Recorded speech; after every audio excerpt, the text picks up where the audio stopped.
दोस्तों, लखनऊ की central jail में कैदी पिछले कुछ सालों से कैद था। उसकी पत्नी उसे हर हफ्ते खत लिखा करती थी और उस खत में वो अपनी परेशानियों के बारे में बताया करती थी। और जेल का ये कानून होता है कि बाहर से कोई चीज अंदर आए या अंदर से कोई भी चीज बाहर जाए तो उसकी अच्छे से जांच होती है। ठीक उसी तरह उस खत को भी पुलिस अधिकारी पहले ही पढ़ लिया करते थे कि कहीं उस कैदी के भागने या कोई गुप्त जानकारी तो इस खत में नहीं लिखी है। पत्नी द्वारा उस कैदी को खत भेजने का सिलसिला लगातार यूं ही करीब 2.5 महीनों तक चला, लेकिन पति ने अपनी पत्नी के एक भी खत का जवाब नहीं दिया। जिसके चलते एक दिन जब उसके लिए खत आया तो जेलर ने उस कैदी से कहा कि तुमको अपनी पत्नी के सवालों का जवाब देना चाहिए। तो उस कैदी ने कहा, ठीक है, आप कहते हो तो मैं जवाब दूंगा। जब उसने जवाब के रूप में अपना लेटर अपनी पत्नी के लिए लिखा तो उसे पढ़कर पूरा जेल प्रशासन हरकत में आ गया, क्योंकि उसमें लिखा था कि अगर घर में पैसे नहीं है तो कोई बात नहीं। उसने अपने खेत में एक जगह बताई और कहा कि उस जगह जाकर थोड़ा सा गहरा गड्ढा करना, वहां पर तुमको एक मटकी मिलेगी और उसमें कुछ सोना और चांदी होगा। उससे तुम कुछ दिनों तक अपना गुजर बसर करना,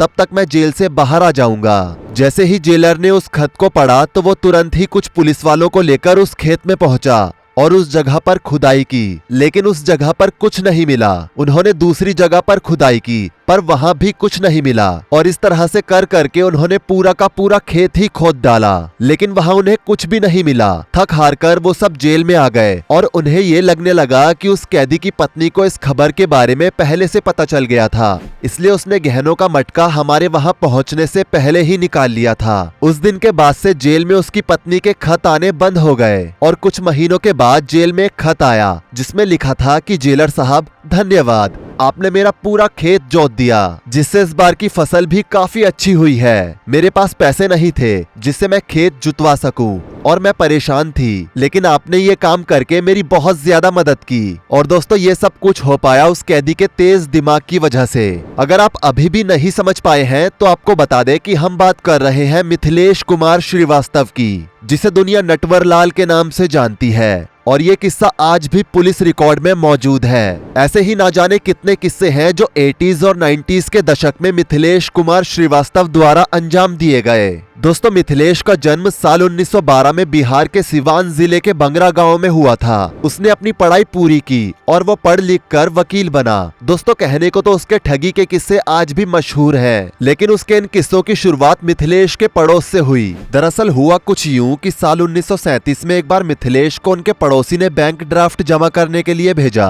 वहां जाकर मिथिलेश ने पड़ोसी के हस्ताक्षर को हूबहू कॉपी कर दिया। इसके बाद उसने कई दिनों तक अपने पड़ोसी के सिग्नेचर को कॉपी करके उनके खाते से पैसे निकाले।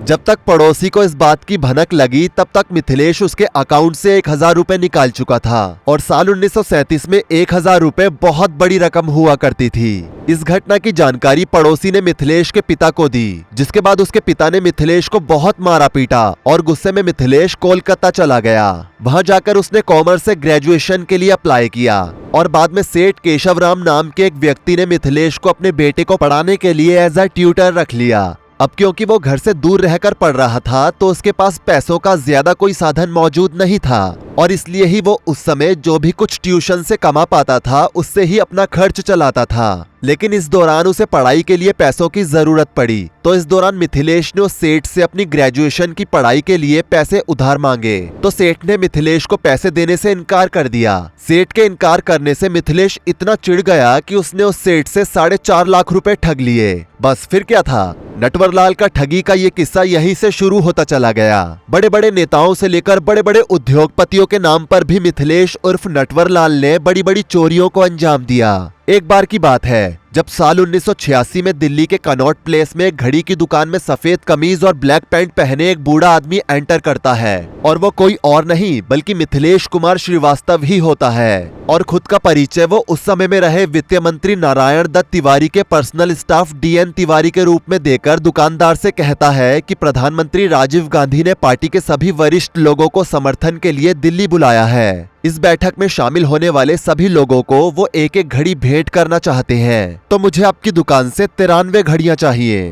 दुकानदार भी एक साथ इतनी घड़ियों को बेचने के लालच से खुद को रोक नहीं पाया। अगले दिन मिथिलेश घड़ी लेने दुकान पहुंचा। दुकानदार को घड़ी पैक करने की बात कहकर दुकान के एक स्टाफ को वो अपने साथ लेकर वहां पहुंचा जहां प्रधानमंत्री से लेकर बड़े बड़े अफसरों के ऑफिस होते हैं। वहां उसने स्टाफ को भुगतान के तौर पर 32,829 रुपए का बैंक ड्राफ्ट दिया।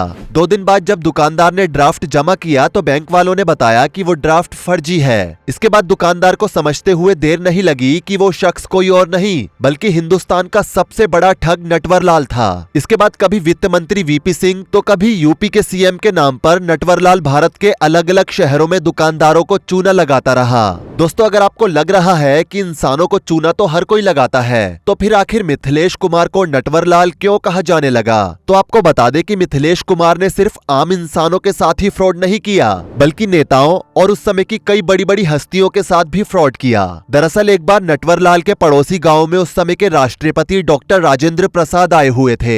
जब नटवरलाल को डॉक्टर राजेंद्र प्रसाद से मिलने का मौका मिला तो उसने उनके सामने भी अपने हुनर का प्रदर्शन किया और राष्ट्रपति के भी हूबहू हस्ताक्षर करके सबको हैरान कर दिया। इस दौरान नटवरलाल ने राष्ट्रपति से कहा था कि अगर आप एक बार कहें तो मैं भारत के ऊपर से विदेशियों का पूरा कर्ज चुका सकता हूं। इनफैक्ट मैं उन्हें कर्जा वापस कर उन्हें भारत का कर्जदार बना सकता हूं। राजेंद्र प्रसाद भी नटवरलाल की प्रतिभा से काफी प्रभावित हुए। राजेंद्र प्रसाद ने नटवरलाल से कहा कि तुम बहुत प्रतिभावान हो, इसका उपयोग तुम सकारात्मक कामों में करो, और उन्होंने नटवरलाल से नौकरी दिलाने के लिए उससे साथ चलने को कहा। लेकिन नटवरलाल को यह ऑफर पसंद नहीं आया क्योंकि उसके पास तो जादुई चिराग था और वो था राष्ट्रपति के हस्ताक्षर। बस यहीं से नटवरलाल के बड़े कारनामों का सिलसिला शुरू हुआ। नटवरलाल 1970 से 90 के बीच ठगी में बहुत सक्रिय रहा और वो वेशभूषा और अपना नाम बदलकर ठगी करने में खूब माहिर था। उसने करोड़ों रुपए कमाने के लिए सैकड़ों लोगों को धोखा दिया। इनमें टाटा, बिरला और धीरूभाई अंबानी जैसे लोग भी शामिल थे। वो इन उद्योगपतियों से समाज सेवी बनकर मिलता था और समाज के कार्यों के लिए बहुत मोटा चंदा लेता था और फिर गायब हो जाता था। नटवरलाल ने कई दुकानदारों को नकली चेक और ड्राफ्ट देकर भी लाखों रुपयों का चूना लगाया था। इतना ही नहीं दोस्तों, नटवरलाल ने राष्ट्रपति के फर्जी हस्ताक्षर करके एक बार देश के राष्ट्रपति भवन को, 2 बार लाल किले को और 3 बार ताजमहल को भी बेच दिया था। हैरानी की बात यह है कि जब उसने संसद को बेचा था तब सारे सांसद वहीं उपस्थित थे, लेकिन उस समय संसद और लाल किले जैसी प्रमुख इमारतें बेचने के बाद ही नटवरलाल एक बहुत बड़ा अपराधी बन चुका था।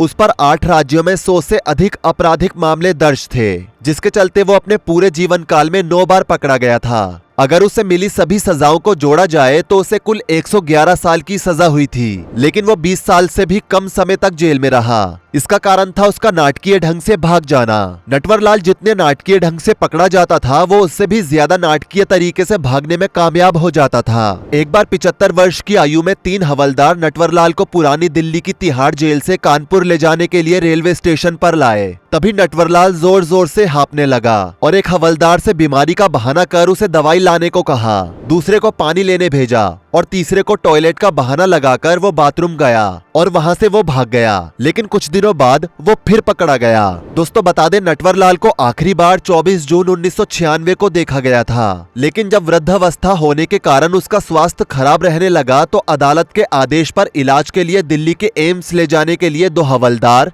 एक डॉक्टर और एक सफाई कर्मचारी की टीम उसे दिल्ली स्टेशन लाए और वो यहीं से एक बार फिर से एक नाटकीय ढंग से भागने में कामयाब रहा। इसके बाद किसी को उसके बारे में कुछ पता ही नहीं चला। लेकिन साल 2009 में जब नटवरलाल के वकील ने कोर्ट से कहा कि क्यों न अब नटवरलाल के ऊपर लंबित सभी 100 से ज्यादा मामलों को खत्म कर दिया जाए, क्योंकि 25 दिसंबर 2009 को नटवरलाल की मृत्यु हो चुकी है। इस पर नटवरलाल के भाई ने विरोध करते हुए कहा कि उनके ऊपर तो सभी केस 14 साल पहले ही खत्म कर दिए जाने चाहिए थे, क्योंकि उन्होंने खुद अपने भाई का अंतिम संस्कार साल 1996 में कर दिया था। हालांकि अभी तक नटवरलाल की मृत्यु के बारे में किसी भी तरह की कोई भी जानकारी किसी को भी नहीं पता है कि वो कैसे मरा, कब मरा, क्यों मरा और कहां मरा। इसलिए दोस्तों इसके बारे में कहा जाता है कि नटवरलाल एक ऐसा इंसान था जिसने मौत को भी धोखा दे दिया था।